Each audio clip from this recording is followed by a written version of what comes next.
کہ جب اہل شام نے الگ حکومت اپنی قائم کر دی، حضرت علی کے مقابلے میں اپنی حکومت کا اعلان کر دیا تحکیم کے فیصلے کے بعد، اور اس پر خوارج کی ایک جماعت بن گئی، الگ ہو گئے، جنہوں نے پھر بڑی خوفناک جنگیں کی، بڑے زمانے تک وہ مسلمانوں کو نقصان پہنچاتے رہے۔ تو 3 خارجی اکٹھے ہوئے کہ جتنا فساد ہے نا اس کی جڑ ہے ایک عمرو بن عاص اور معاویہ بن ابی سفیان اور علی بن ابی طالب رضی اللہ تعالیٰ عنہ، ان تینوں کو قتل کر دو، فتنہ ختم ہو جائے گا۔ تو عمرو بن عاص اس دن آئے ہی نہیں، وہ مصر کے گورنر تھے، فجر کی نماز، تو جو ان کی جگہ آئے وہ مارے گئے، شہید ہو گئے۔ معاویہ رضی اللہ تعالیٰ عنہ پر اس نے وار کیا، لیکن وہ سر سے پھسل کے کمر پہ جا کے لگا اور کمر چھل گئی، لیکن اللہ نے زندگی بچا لی۔ تو عبد الرحمن بن ملجم جس نے حضرت علی کو شہید کیا، یہ آیا ہوا تھا کوفے میں، تو لوگوں نے کہا امیر المومنین یہ اس کے ارادے اچھے نہیں نظر آتے، تو اس کو ہم پکڑ نہ لیں۔ فرمان لگے تو مجھے پھر اللہ کی ملاقات کیسے ملے گی؟ میں تو تم میں نہیں رہنا چاہتا، میں تو اللہ سے ملنا چاہتا ہوں۔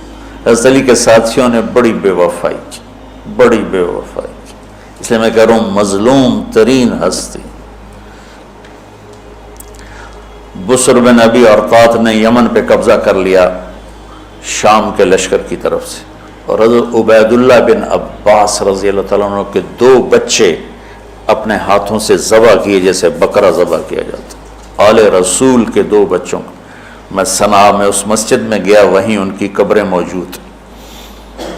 تو حضرت علی بے قرار ہو کے نکلے کہ چلو اہل شام کے خلاف جہاد کریں، اور باہر شہر سے باہر جا کے خیمہ لگایا رات کو۔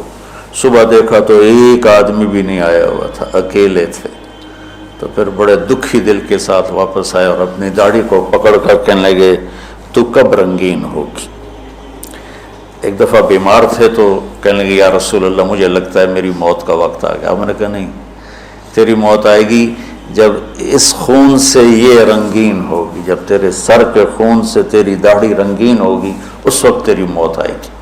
تو اس جملے کو یاد کر کے کہتے تو کب رنگین ہوگی، تو کب رنگین ہوگی۔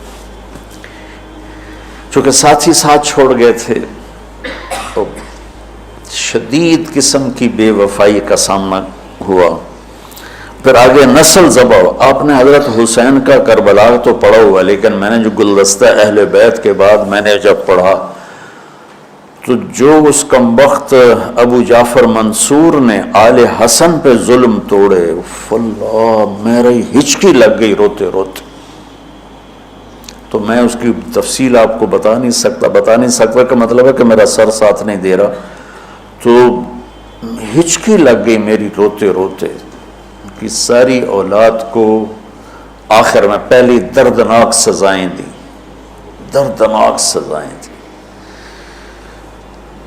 اور پھر ان سب کو ایک کمرے میں بند کر کے چاروں طرف سے کمرہ ٹائٹ کر دیا، ہوا بند کر دی، گھٹ کے سارے شہید ہو گئے، اس کے تڑپ تڑپ کے سب اس میں شہید ہو گئے۔ اس لیے میں کہہ رہا ہوں سب سے مظلوم ہستی ہیں علی بن ابی طالب۔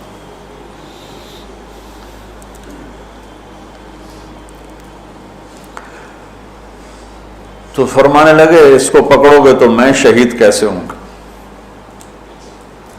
پھر ایک دن دیکھا کہ لوگ گھر کے باہر پہرا دے رہے تھے۔ آپ نے کہا کیا کر رہے ہو؟ کہا جی وہ آپ کا خطرہ ہے، پہرا دے رہے ہیں۔ کہنے لگے کس سے دے رہے ہو؟ زمین والوں سے، آسمان والوں سے؟ وہ کہنے لگے جی آسمان والوں سے کون دے سکتا ہوں، زمین والوں سے پہرا دینے کا، بیٹا جا کے سو جاؤ، آسمان والا فیصلہ کرتا ہے، تو زمینی پہرے کام نہیں آتے، جاؤ، اور فیصلے آسمان سے اترتے ہیں، زمین پہ نہیں اترتے۔ تو 21 رمضان کو فجر کی نماز میں اس نے آ کے جو وار وہ سیدھا سر پہ لگا تو سر پھٹ گیا، تلوار دماغ میں چلی گئی، شور مچ گیا، پکڑا گیا۔ اب دیکھنا حضرت علی کے اخلاق،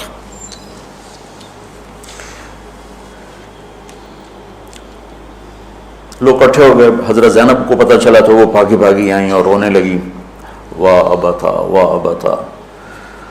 تو وہ کہنے لگا، وہ لوگ کو پٹی پٹی باندھنے لگے، تو وہ کہنے لگا ابن ملجم جتنی مرضی پٹیاں باندھ لو، ابھی یہ مر کے ہی رہے گا. اس تلوار کو 1 مہینہ زہر میں ڈبو کے رکھا ہے پھر وار کیا ہے. تو اس پر تو بڑے سے بڑے حلیم کو غصہ آ جانا چاہیے. وہیں اس کا قیمہ ہو جاتا. اور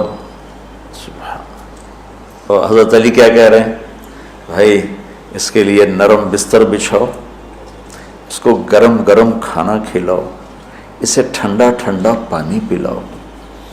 اگر میں زندہ رہا تو میں خود فیصلہ کر لوں گا مجھے کیا کرنا ہے، اور اگر میں شہید ہو گیا تو پھر پہلی میری درخواست ہے کہ اسے معاف کر دیں.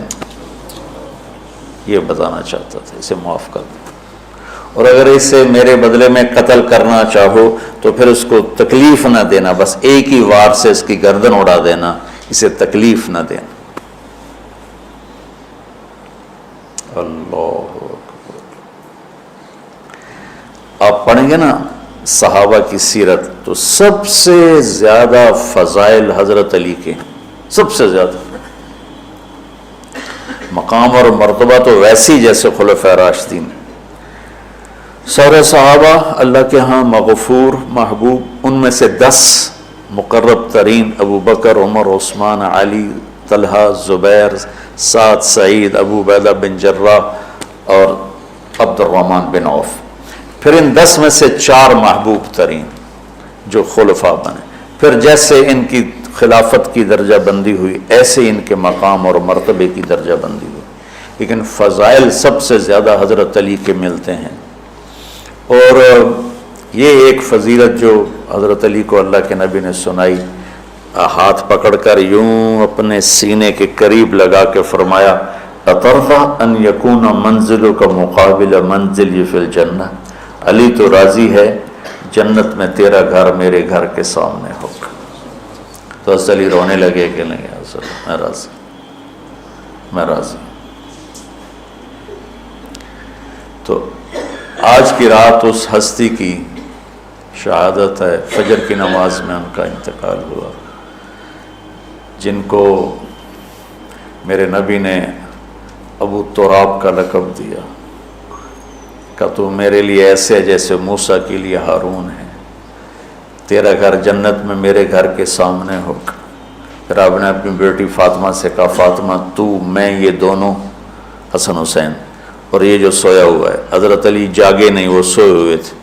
یہ جو سویا ہوا ہے ہم پانچوں آخرت میں ایک ہی جگہ پر ہوں گے، اکٹھے ہوں گے. تو یہ بڑے درجے کے صحابہ میں. اور اللہ کی قدرت ہے کہ اللہ نے کسی خالص ہاشمی کو حکومت نہیں دی، کامیاب نہیں ہونے تھی. بنو عباس بھی اہل بیت ہیں لیکن ذرا دور سے. ان کے 35 حکمران آئے، 35 میں سوائے ایک کے سب کی مائیں ہاشمی نہیں تھی. پہلے ہاشمی خلیفہ بنے حضرت علی، والد کی طرف سے بھی والدہ کی طرف سے. اور وہ کہتے تھے تو کب رنگین ہوگی، اور موت مانگتے مانگتے یہاں تک کہ شہید ہو کے چلے گئے اور دکھوں بھری زندگی گزار. وَلَقَدْ رَأَيْتُهُ فِي بَعْضِ مَوَاقِفِهِ وَقَدْ أَرْخَى اللَّيْلُ سُدُولَهُ وَغَارَ النَّجُومُهُ وَهُوَ قَائِمٌ يُصَلِّي فِي الْمِحْرَابِ قابضاً على لحيته يتململ تململ السليم ويبكي بكاء الحزين ويقول للدنيا إلي تغررت وإلي تشوقت وإلي تزينت وإلي تشوفت من قلة الزاد وبعد السفر ووحشة الطريق آيتها الدنيا غري غيري قد بتتك ثلاث عمرك قصير ومجلسك حقير وخطرك يسير من قلة الزاد وبعد السفر ووحشة الطريق. یہ درد بھری فریاد ان کی روز ہوتی تھی رات کو. ایسے تڑپتے تھے جیسے سانپ کا ڈسا تڑپتا ہے. اور ایسے روتے تھے جیسے دکھوں کا مارا روتا ہے.